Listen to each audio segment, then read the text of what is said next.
In today's video, I'm going to teach you how to manage 1099 contractors in QuickBooks. Managing independent contractors in QuickBooks comes down to three things: getting to the right place in your company file, setting up contractor details correctly, and recording payments so they flow into 1099 totals at year end.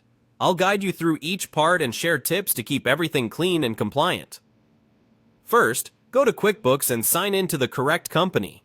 From the home dashboard, you'll have all the menus you need.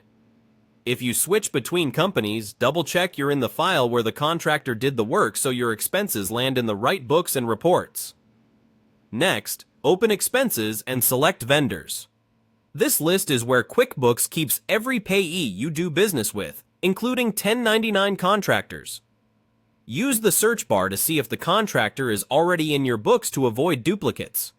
Remember, contractors are managed as vendors in QuickBooks, which is how the system totals what you pay them for 1099 NEC reporting.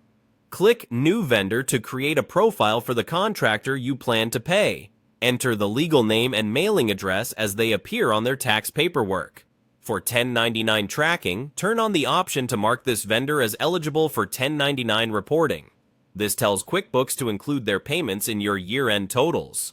It's also smart to note that you have a completed W-9 on file, and if you use attachments, keep it linked to the vendor record for easy reference.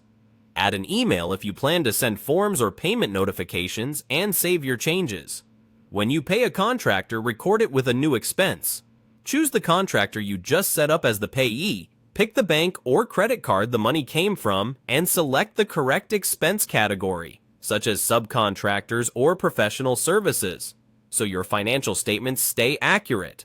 Use the description or memo to capture what work was done, include service dates, and assign the expense to a job or project if you track profitability that way.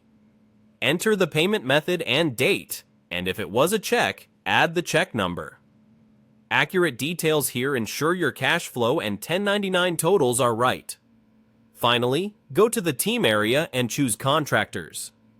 This dedicated view lets you add a contractor from one place and, depending on your plan, pay them directly. It also shows payment history and totals, which is helpful to see who's approaching the 1099 threshold before year end. That's the workflow. Go to QuickBooks, use Expenses and Vendors, create the vendor, record the expense, and manage them in the contractor's view for smooth 1099 reporting.